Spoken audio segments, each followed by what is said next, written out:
CBS News correspondent Errol Barnett joins me now from Bridgewater, New Jersey. Errol, why do you think the president released a statement supporting NSA Director H.R. McMaster?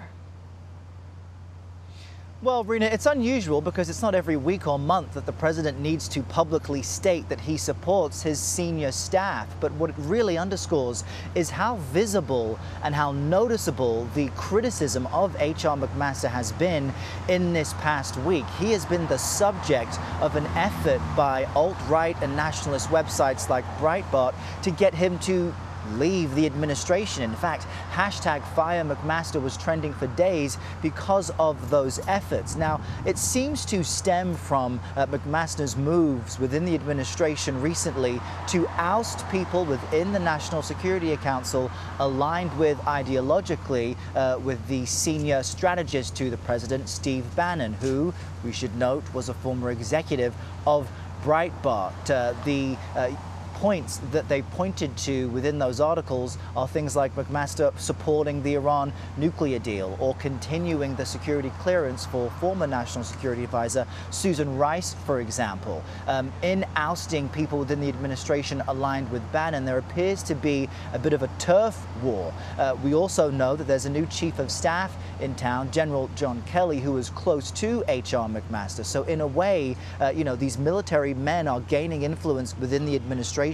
We know that President Trump's teams are made up of various factions, those within his family, those who are more nationalist like Steve Bannon and others. And there is a real competition taking place within the White House. So this seems to be evidence President Trump, perhaps convinced by his new chief of staff, that he needs to publicly support his national security advisor, as he did in this statement where the president says he's a good man, we work together.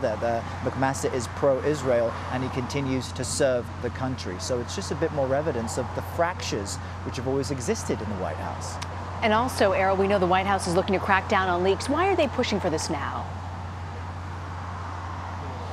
Well, it seems there's a number of things taking place. There were damaging polls released earlier this week, one by Quinnipiac, which found the president has record high disapproval ratings and record low approval ratings. There was also a Gallup poll which found that more than 50% of Americans don't trust the president. They don't believe that he shares their values, and they believe that he has in some way taken actions to obstruct or block the investigations into Russia. And on that front, the investigations continue and are perhaps expanding. Special Counsel Robert Mueller has reached out to the White House to get access to any documents related to former National Security Advisor Mike Flynn. The White House is not commenting on that, but the president's special counsel, Ty Cobb, says that Mr. Trump will cooperate with whatever the special counsel wants. The administration really is embattled, so President Trump has not expanded his support beyond his very passionate base, and at a time when most Americans do not trust him,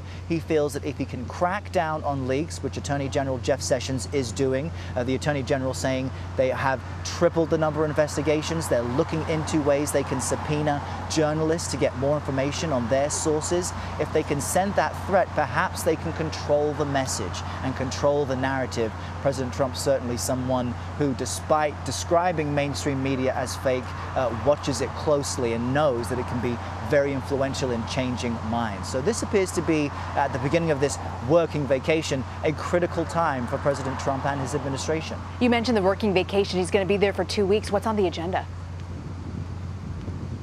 Well, the White House today tells us that the president will be meeting with lawmakers and other administration officials this morning. He met with his chief of staff, John Kelly, and was updated on the incident in Australia. But I think one of the reasons the White House continues to label this a working vacation is because President Trump, famously derided his predecessor for golfing and taking vacations while in office. In fact, President Trump said he wouldn't take very many vacations. He would barely golf if president. And although by CBS's count, he's taken 13 vacation-like trips in these past 6+ months, the White House and President Trump have never actually confirmed that the president has played golf despite him taking these trips at his golf resorts and locations. So I think any American would accept that with a stressful job like being president, you would need to be able to blow off some steam. And anytime they take a vacation, it's a working vacation because they have access to their staff and can communicate